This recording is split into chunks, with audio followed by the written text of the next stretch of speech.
જય દ્વારિકાધીશ। આજે હું તમારી સાથે શેર કરીશ પાલક અને બટેકાના ભજીયાની રેસીપી। તો આવા ટેસ્ટી ભજીયાની રેસીપી બનાવવાનું શરૂ કરીએ। મેં અહીંયા એક બાઉલની અંદર 2 કપ જેટલો ઝીણો ચણાનો લોટ લીધો છે, તેને આપણે એડ કરી દઈએ। 1/3 કપ જેટલો ચોખાનો લોટ લીધો છે, તેને આપણે એડ કરી દઈએ। અડધી ચમચી જેટલી હળદર એડ કરી દઈએ। બેટરની અંદર આપણે પાણી એડ કરીશું। જો તમને અહીંયા વધારે ક્રિસ્પી ભજીયા કરવા હોય તો અડધા કપ જેટલું જ પાણી એડ કરવાનું।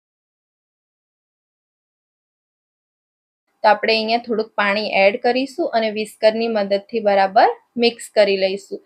તો એકદમ બેટર સોફ્ટ થઈ જાય ત્યાં સુધી આપણે વિસ્કરની મદદથી આ રીતે મિક્સ કરી લઈએ। મેં અહીંયા ટોટલ પોણા કપ જેટલું પાણી એડ કર્યું છે। તો બેટર બરાબર મિક્સ થઈ ગયું છે। ત્યાં એક મોટી સાઈઝનું બટેકું લીધું છે, તેની આ રીતે છાલ ઉતારી લઈએ। ગ્રેટરની મદદથી આપણે બટેકાનું આ રીતે છીણ કાઢી લઈએ। છીણની અંદર પાણી એડ કરી આ રીતે ધોઈ અને હાથની મદદથી એકદમ નીચવી અને એ પ્લેટની અંદર લઈ લઈએ। આ છીણને બેટરની અંદર એડ કરી દઈએ। અહીંયા મેં પાણીમાં ધોઈ અને કોરી કરેલી 150 ગ્રામ જેટલી પાલકને આ રીતે કટ કરી અને આપણે બેટરની અંદર એડ કરીએ। અડધા કપ જેટલી લીલી કોથમીરને એડ કરીએ। 1 ચમચા જેટલી કસૂરી મેથીને એડ કરીએ। ભજીયાનો મસાલો બનાવવા માટે 1 ચમચી જેટલું જીરું એડ કરીએ। અડધા ચમચા જેટલા આખા સૂકા ધાણાને એડ કરીએ। અડધી ચમચી જેટલી વરિયાળી એડ કરીએ। અડધી ચમચી અજમાને એડ કરી આ રીતે કરકરા વાટી લઈશું। મિક્સર જારની અંદર ગ્રાઇન્ડ પણ કરી શકાય। કરકરા મસાલાનો જે ટેસ્ટ હોય એ ભજીયાની અંદર ખૂબ સરસ લાગે છે।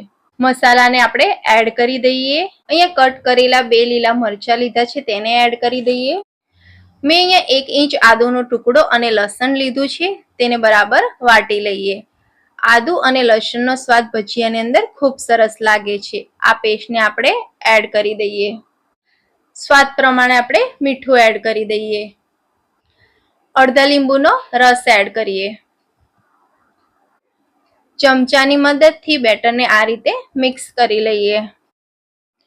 મેં અહીંયા ચોખાનો લોટ એડ કર્યો છે। જો તમારી પાસે ચોખાનો લોટ ના હોય તો તમે કોર્નફ્લોર પણ એડ કરી શકો છો।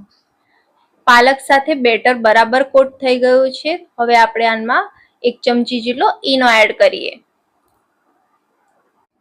બેટરની અંદર બરાબર મિક્સ કરી લઈએ। બેટર તૈયાર થઈ ગયું છે। કડાઈમાં તેલ ગરમ થઈ ગયું છે। એકવારમાં આવે એટલા ભજીયાને આપણે એડ કરી લઈએ અને ગેસની ફ્લેમ મીડિયમ રાખવાની છે, જેથી ભજીયા અંદરથી કાચા ના રહે। જેને પાલક ન ભાવતી હોય એને આ રીતે ભજીયા બનાવીને જરૂરથી ટેસ્ટ કરાવજો। હવે 1 મિનિટ જેવા એક સાઈડથી તળાઈ ગયા છે, તો તેની સાઈડ ચેન્જ કરી લઈએ। આ રીતે બીજી સાઈડ પણ 1 મિનિટ તળી લઈએ। હવે 2 સાઈડ ગોલ્ડન થઈ ગયા છે, તો આપણે તેલમાંથી તેને કાઢી લઈએ।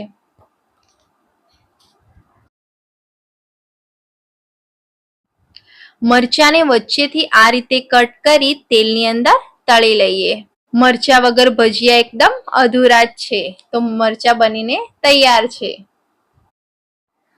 તો મરચા ઉપર આપણે આ રીતે મીઠાને એડ કરી દઈએ। તો જોતા જ મોઢામાં પાણી આવી જાય એવા પાલક અને બટેકાના ભજીયા બનીને તૈયાર છે।